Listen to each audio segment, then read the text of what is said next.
Anto bofayana. According to is a poster or na so anja woni. And asizija zejo kwenye ndozi asis. Saka nini ndia ngo anazo nsina kufaya. Nyango fire. Sanda fire, nyango commenter. Fire. Never fire wa nemi. I will clip that. Alright. I will clip that man. Yeah, I will clip it. If you comment not especially on my page and one those that on the ground. Alright. If you comment not on my page, I will reply you not yet. Alright. But if you comment nice, I will respond nice.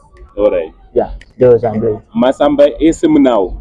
Yes, and then you know the thing that's about. Alright. And then you know the lady and I'm going to just keyboard language. So was on go with the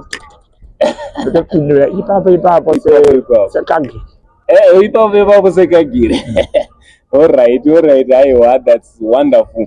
One thing Jandruku fara nacho ndechekuti muri kutora situation yekuti vamwe vane vachiona seyakaoma muri kuirerutsa mobva you are finding fun in everything.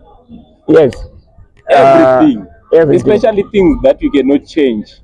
You are just finding fun in it. Yes, sina zichinje kesho. Sina gala zichinje. Sakato ngoya swada. In the days sina kudala dayi sini. Alright. Anton. Dayi ndijolo ngoma asiri kitu. Saka ndini nezandiri. Saka ndofana ukuthi ngamjira izozo. Ndotola lama. Kwande is normal.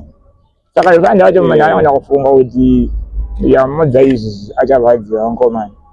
But nengo wanjo dzazonzanda guarantee. Ende muri to normal.